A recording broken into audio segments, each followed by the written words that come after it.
Live from the Peterson Event Center on the campus of the great University of Pittsburgh inside Pitt Studios, it's the Pat Narduzzi Show. I'm Larry Richard with Panthers head coach Pat Narduzzi. Week 7, Coach. Hard to believe this is where we are, and I know it was a tough road trip in Miami, so let's just start there. Your team battled, and they never quit.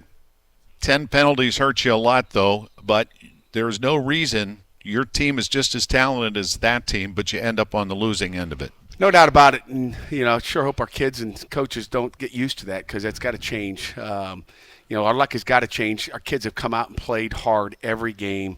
I never question their effort, and that's, all we can ask for. We got to play cleaner. We got to play smarter. There's some penalties that probably shouldn't have been, and then there were some penalties that, those one-timers. It's not like it's a constant, penalty that's the same penalty over and over, whether it's, getting too close to the punt returner. Just, Shockey's never been in that position. Maybe Kirk's got too good a hang time. I don't know what it is. Maybe the hang time was wrong. But we just ran into some penalties like that, just hasn't been something that's been a constant. Well, the big issue, you have your seasoned veteran quarterback not make the trip in Kenny Pickett. So you had Joey Yellen come in for his first start, and he goes on the road and faces a talented Miami team. Overall, how do you think Joey performed? You know what, Larry, I was, kind of going in. He didn't know what to expect. We had a lot of faith in him and Davis, and we still do. So you really didn't know, but you kind of knew from what you saw in the past when he played at Arizona State and played against USC. All week you watched him practice, and you said, this kid is just so cool. He went to cool school, I guess, when he was younger and really learned how to be cool. And nothing really bothers him. He'll get hit, he comes back. And really, it's the first time he's been hit because our quarterbacks didn't get hit all camp. They're not even getting hit. So that's the first live action that he's gotten even hit in a game. And then how's he going to respond after a hit? But he took it. I mean, he had like 3 jump passes. I mean, this guy's he's not afraid at all. But I was impressed with what he did. I think he's only going to get better as the year goes on, in any playing capacity that he has. So, again, you look at the bright spot is you're looking at, hey, what is the future at quarterback? And him and Davis, have a really, really strong future here. And, I was happy with Joey. Yeah, and Davis Bevel came in for a series. The thought process in doing that? You know what? We just wanted to make sure, number one, he deserved it. He had taken good reps, and we wanted to, get another guy in there. You don't know who's going to spark him. And maybe Davis comes in Series 3, and all of a sudden you go down the field and score a touchdown. You go, okay, now we got a real controversy here. So we wanted to really see what he would do under pressure in a game, not just coming in for a play because Kenny Pickett's helmet came off, but coming in a game when really the series matters and see how he reacts under pressure. And he did a nice job under pressure. And again, it's going to be based on how guys practice, and he deserved that series, and we'll see what happens this week. Yeah, when you look at Joey Yellen's numbers, 277 yards passing and 1 touchdown, no picks. He did give up the fumble, but when you're looking at those numbers against a good team like Miami, for a first start, that's pretty impressive. And again, he was smooth, and when you look at where some of the balls were, I mean, he overthrew a screen that might have gone for 40, okay? Just a little touch on it, a little too high to A.J. Davis, I think it was. And there's a couple other passes, obviously, that were dropped. But he was calm in the pocket. He was, and he's even been a better leader this week, just, the reps he's gotten. Yeah, I was going to ask you, now that he has that first game, and you kind of get the feel of the game. Like you said, he hasn't been hit. And so he must feel like when he looks at the tape, say, I could play this game. How much does that change in his attitude this week, headed to face the Fighting Irish in Notre Dame, ranked 3 in the nation? I think just watching him this week in the practice plays that he's been just very confident again, and even more confident than a week ago. You watch him, you just listen to him in the cadence. Last week it was a little timid, and all of a sudden this week he's got with a little emphasis in it, and it was, so I think he's feeling good right now, and we'll see how Kenny feels, and but if Kenny can't go, we know Joey will be ready to go. And we talked about and talked to Jordan Addison today. What a composed young man for a true freshman. And, we asked him about leading the nation for freshmen, and he leads the team in total yards. It's pretty impressive when you look at the numbers.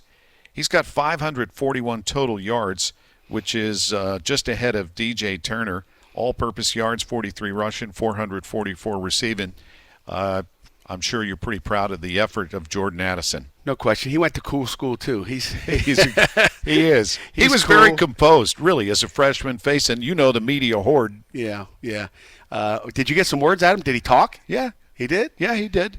Okay, that's good. Talked about the excitement of, being – he was asked, did you think – Jerry DiPaolo from the Trib asked him about, did he have any idea that he would be having this kind of success this early? He said, I wanted to, but he was a little surprised by where he stood nationally, and he said, well, I don't look at all those statistics. Thank you, Jordan.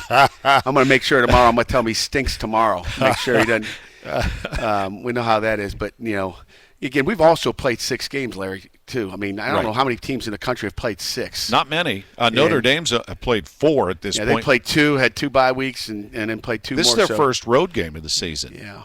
So I don't know. We'll talk about Notre Dame. 3:30 kick on Saturday. It's a national TV broadcast on ABC. When we come back, we'll talk about fans being allowed in Heinz Field for the first time for a Panthers game. You're listening to the Pat Narduzzi Show on the Pitt Panthers Radio Network.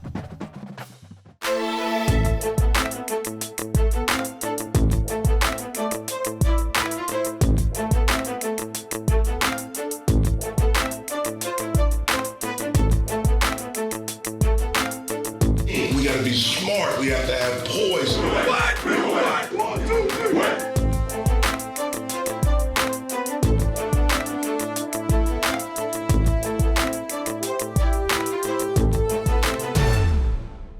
We're with head coach Pat Narduzzi.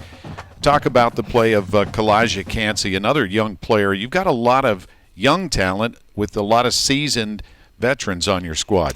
Yeah, we do. This freshman class, and really the redshirt freshmen as well, is a talented group that is going to make sure that our freshmen that young group is going to be a really good group of players. Period. Stumbling over my words here, but the up and coming players are really impressive guys that I think are going to be special someday. Yeah, they're a lot of fun to watch, and let's talk about the fact that you're going to have fans in the stands, and most importantly to your players, parents, relatives, friends.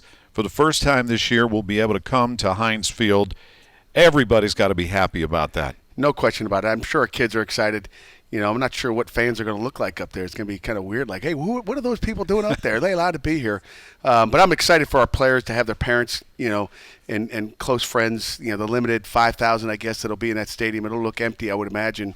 But the important people are going to be there. The big boosters and supporters. Well, I have good news for you, Coach, because I've seen it with the Steelers, and you would think 68,400 seats. You got 5,500 fans allowed in the bowl. And they're all in the lower bowl. They're physically distanced. And, yeah, it's sporadic. But you'll be surprised how loud they are and what a difference it makes. So there will be a bit more of a home field advantage. I'm looking forward to being at a Pitt game with fans because I was tired of being the only guy in the seat. Hey, the band will be there, right? We got band. We got 1,000 Panther Pit. We're excited to have them here. Yeah, that will be a real plus. And the Irish, they're always competitive. They're 4-0. In fact, they've won 10 straight games going back into last season. You know Brian Kelly very well. You had a great matchup with him at South Bend 2 years ago where you had him on the ropes, and they slipped by, but your team can compete. And there are a number of your players and Notre Dame players, including their quarterback, Ian Book, who are still around. No doubt about it. We watched obviously that game, several times, and you're looking at a little skinny Rashad Weaver running around, Keyshawn Camp. I mean, it's amazing watching that game. Who was in? Shane Roy playing D tackle, Dennis Briggs at the safety spot. We've got some different players on the field, but there's a lot of the similar guys that were on that field that know what it was like, and now we get them a little bit older. And when Pat Bostic joins us, we'll talk more about the scouting report on the Fighting Irish, including Ian Book, who's pretty experienced. He's got 39 starts, and if you go with Joey Yellen, if he has to go, he'll be in his second start, but at least you're at home. 39-2, that's not fair. It's not fair. Maybe they got to put their backup in, And when we come back, our star of the Pat Narduzzi Show this week is money linebacker Phil Campbell. You're listening to the Pat Narduzzi Show on the Pitt Panthers Radio Network.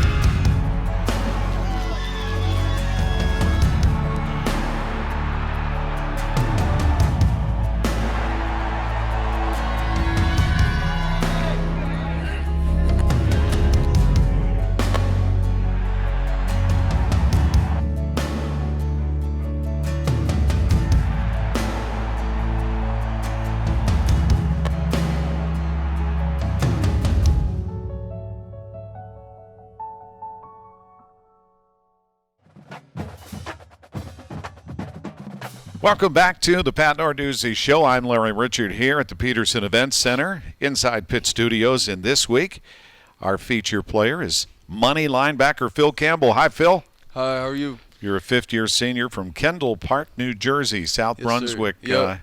Yep. And The Vikings. Yep. Okay. And you had a great game, 5 tackles, 2 sacks.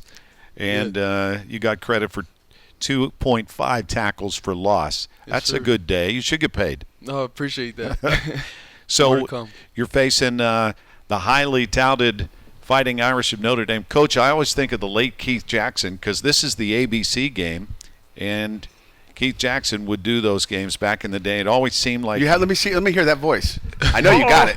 Fumble. Who's got the ball? Phil Campbell. Oh, Nelly. Oh, Nelly, the money linebacker paid off. It's pretty good. Yeah, he was really excited about it. This is the national TV game, so this is one of the featured games of the entire weekend, and I'm sure you're looking to perform against the Fighting Irish. Yeah, that's the best time to perform. How do you get to Ian Book? Ian Book, we got a good game plan. We'll see on Saturday. What do you teach these guys, Coach? They Tell you nothing. You don't tell those media guys anything. Well, let's talk about this defense. You guys in the middle, so people understand you have the defensive line, the linebackers are the next wave, and then you have the D-backs behind you. Yep. Talk about working with, we've had Patrick Jones on the show, we've had Rashad Weaver on the show, your bookends up front, Yep. working with those guys and the guys behind you. Yeah, it's basically one big puzzle every play. We all got to do our part and, execute. And when everybody does their job, we can, really stop anybody in the country. So it's really important everybody is on the same page. You know, at 3-3, I look at the stats, and your team has outscored out everything the opponents. And it's a challenge. You lost these 3 in a row, but you got to keep that momentum and energy up. How are your teammates and you handling this adversity? I think we're still confident. We know we're a great team. We just, we shot ourselves in the foot most of these games, and really we beat ourselves, I think, most of these games. So I think we just got to put it together and keep our confidence. Well, the great news is you're going to have fans, as we mentioned in our last segment. How important is that to you to have family and friends at Heinz Field? It's everything. I haven't seen my parents in a little while, and I know that they would love to come down just to see me and, especially watch me play. So I'll definitely be very thankful that they're there. So you guys have done a great job, by the way, as a team. I mean, That's not my opinion. That is, what's been happening. So Appreciate apparently that. you and your teammates have taken it seriously, because one of the things that we all appreciate right now is you can't take even one game for granted. Yep. No, that's very true. Every time we suit up right now, especially during this pandemic, is you could play your last game. So, every game you got to go all out and represent the whole program to your best of your abilities. As a fifth-year senior, how has this experience dealing with COVID affected your thought process on just being a young man who's getting ready to graduate? There's definitely, some changes, a lot of routine changes, but I think that nothing's really changed in terms of, my mentality, my teammates' mentality. We still get to play football, and, that's just a blessing every day. I would agree, and we're excited about this game Saturday against the Fighting Irish of Notre Dame. When we come back, more with Phil Campbell, the money linebacker. You're listening to the Pat Narduzzi Show on the Pitt Panthers Radio Network.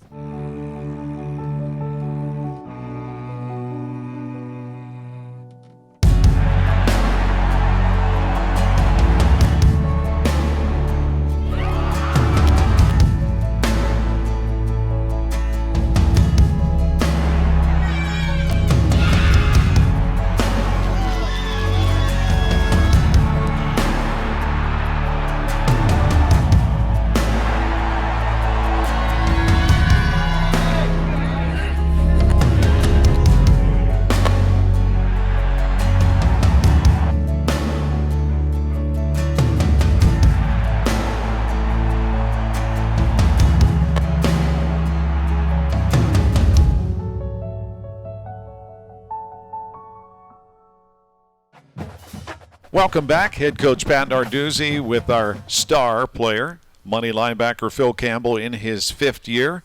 And Sure. Phil, we look forward every week. Casey Garrow, as you know, is inside the bubble. So she asked 10 questions, and we air it before the game in our pregame, which this week starts at 1:30. Kickoff is at 3:30 against Notre Dame. And so one of the questions is always about music. We'll get to that in a moment. But Casey, by the way, is going to talk to Kirk Christodoulou. You might have noticed he has an accent, Phil, because he's from Australia. Yep. I told Coach everything he says sounds important. And he's been doing a great job this year. He really has. So we'll feature Kirk Christodoulou with Casey Garrow's 10 questions. One thing that most people don't know about you. I'm half Puerto Rican. My mom's Puerto Rican, and she loves salsa. So I kind of grew up kind of listening to that too. So So Coach, we may have a different answer for the pump-up No music. question about it. So every week we ask the player, what music do you listen to get pumped up and energized for the game?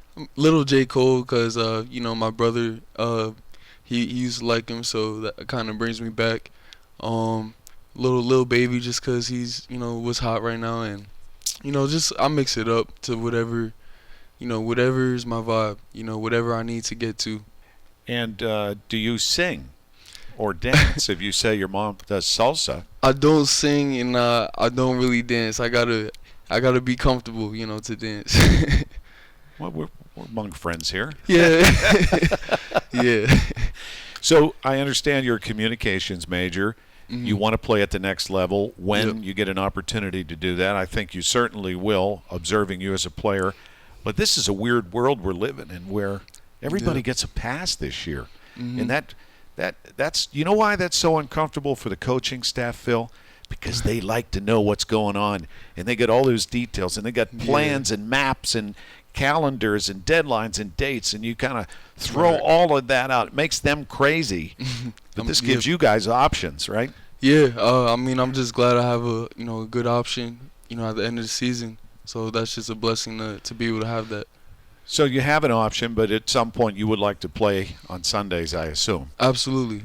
And No then question. after that, what piques your interest? After that, I have a couple business ideas that I'm gonna venture into, and we'll see where that takes me, and we'll just see where life takes me. Well, you're one of those players that's had Coach Narduzzi as your head coach, the consistency there. What has your experience been like here in Pittsburgh at the university?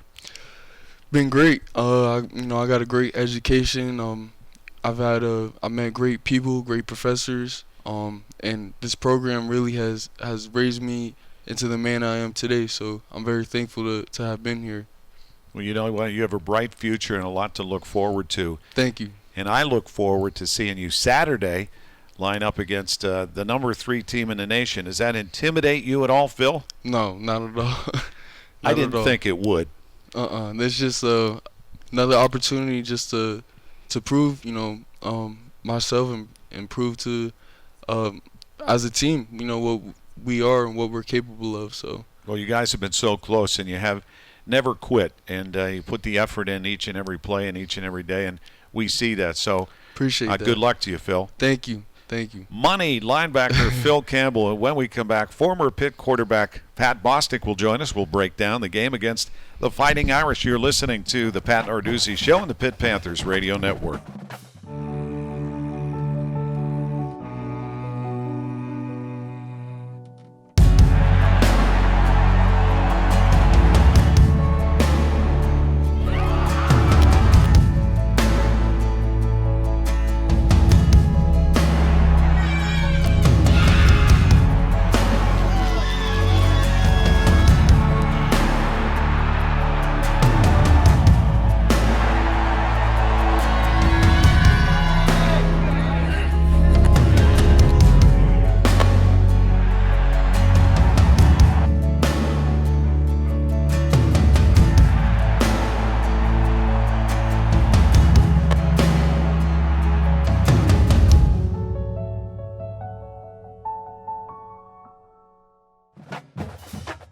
Welcome back to the Pat Narduzzi Show.